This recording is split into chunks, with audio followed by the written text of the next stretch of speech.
This video is second in the series of the Saxon saga gown for author Octavia Randolph. Hi, I'm Carrie, and this is so darn fun. Keep watching to see the progress. I'm glad I didn't have to say that 10 times fast.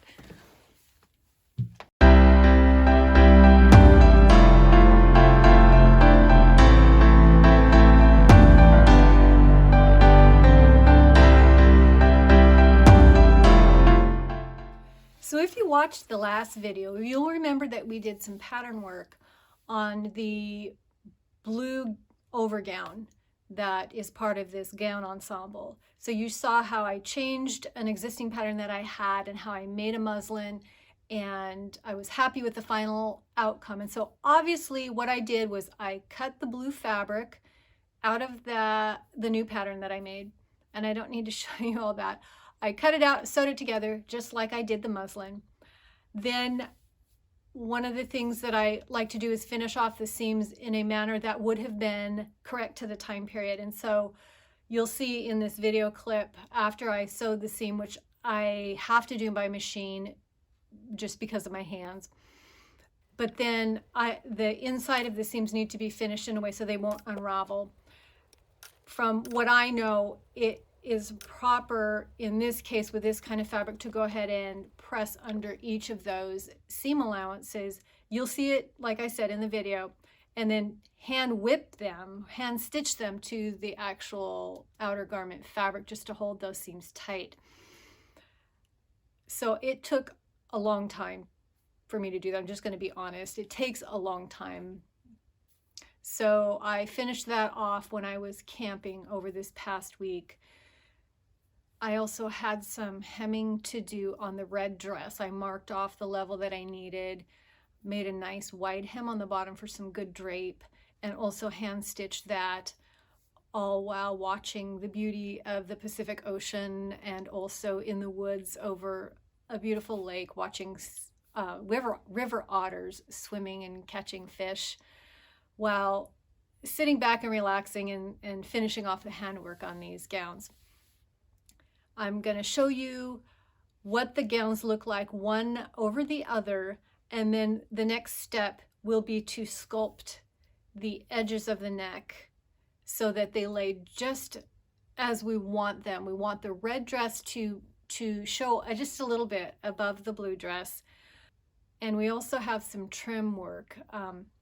Octavia sent me this beautiful old gold colored wide trim that I'm going to be placing over a beautifully luscious silk green ribbon, and I'll show you what I'm going to do with that. So let's bring in Helga and she'll model this for you. So here's Helga modeling the gowns, and I love the way that they look. Now remember that Helga only has one arm. Poor Helga. So that's why this one looks a little funky. I've tried to scrunch it up to give it the effect, but this is more realistic right here. So what I need to do now is I've drawn a line. I don't know if you can see it, but it's a chalk line that's probably about the shape and width that I want the neck to be. I will try this on myself in private so that I can make sure that it falls at a good place on a real person. And then what I'll do is I'll cut this away, and then I will cut the red away just a little bit in here. I have to keep in mind that each of these will have about a 3/8 inch seam, so it'll be a little bit wider than when I'm actually cutting it. Then here's an example of the trim that we have that will go down the middle. This is a silk ribbon with a gold trim placed on top. Now I have to construct this by taking the silk ribbon, which only comes this wide for the color that I need, and sew the two together, which is perfect for the trim that Octavia picked, because there's a solid piece that kind of goes down the middle that'll cover anything that might show from stitching, which really doesn't show much anyway, but so I've got to sew that together. The trouble that I might encounter is the shaping around the neckline. As you can see, if I just put this here, it goes straight just fine, but it's not going to want to bend very well. So what I might have to do is, before I sew the two together, is I might have to tease them by pressing and trying to get them to curve. Sometimes there's some tricks we can do, like running a little basting thread along the edge, pulling it tight and kind of pressing out those little teeny tiny wrinkles. The gold braid will probably be a lot easier to shape because there's a lot of open work in it. So that's going to be the challenge for this. But I have to say, this is the fun part. I'm really looking forward to finally putting on these finishing touches. There will also be trim here. Now, you might be looking at this seam here going, oh, I put this on up inside out, or I made a mistake.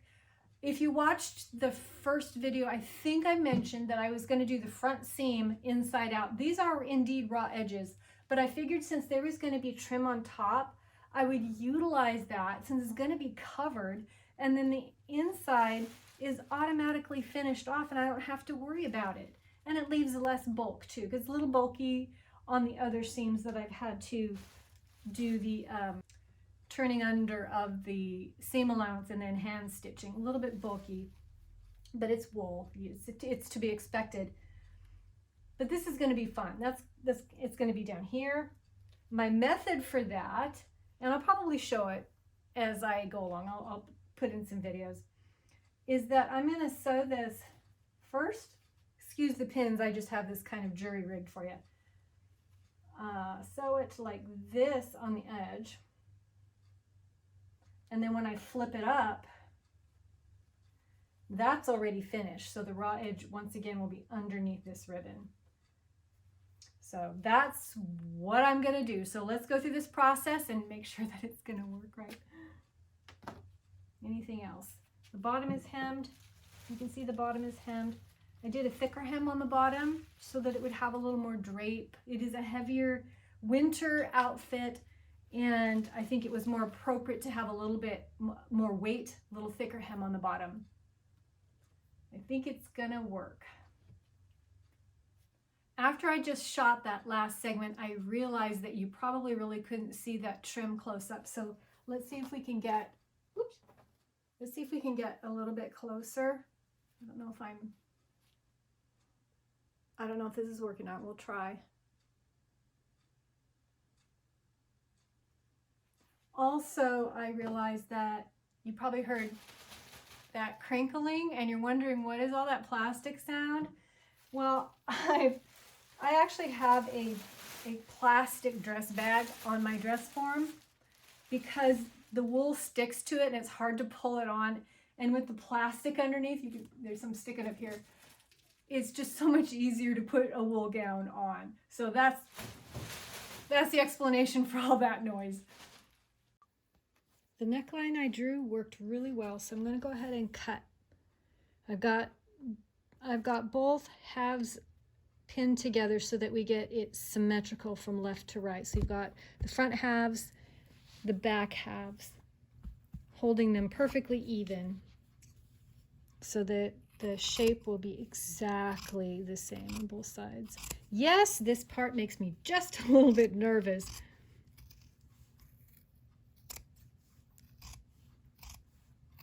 It'll be easier to get on and off too. Here's the new neckline that I've cut out. I think it's going to work well. It looks pretty graceful. Keeping in mind it's going to be a little bit wider once I get the trim sewn on. So there's a 3/8 inch seam allowance there. I think that the red would do good poking out just about a ½ inch or so. So I'm going to draw a line in that I'm estimating is about a ½ inch all around. I'll even this out when I lay it flat. Even though most of the time this is probably going to be covered up by that beautiful headscarf woven by Angela.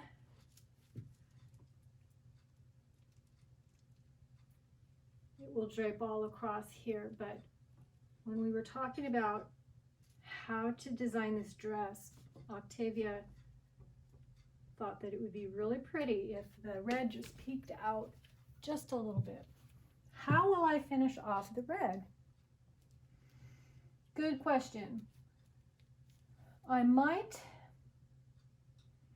make a bias, like a bias strip of red fabric, because it needs to curve. Bias curves better than something that's on the straight grain. And I might just go ahead and sew that on, and then on the inside hand stitch it. That would probably be the best way, rather than trying to turn this under around a curve. It probably wouldn't work very well doing it that way. So I'm pretty sure I'm going to do a bias strip, sew that on, and then there will be more hand stitching. But let's try that out. Time to cut the neckline of the red dress as we drew, and then we'll try it on Helga and see what that looks like with the layering effect.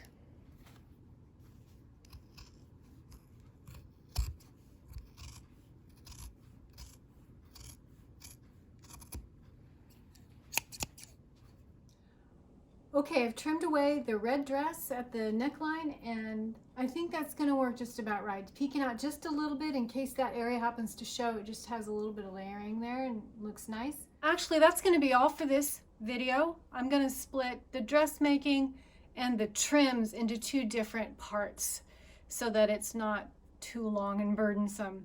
So the next video will be about the application of the trims, maybe putting some of it together. I might have already showed some of the trims, and how we're going to put that on the dress, as well as some of the finishing of the neckline of the red dress. So we're on the home stretch. Hopefully this will be done really soon. I do have a deadline to meet, and so I'm going to burn the midnight oil trying to get this done and try to keep some video updates as well. Thanks for watching, and see you in the next video.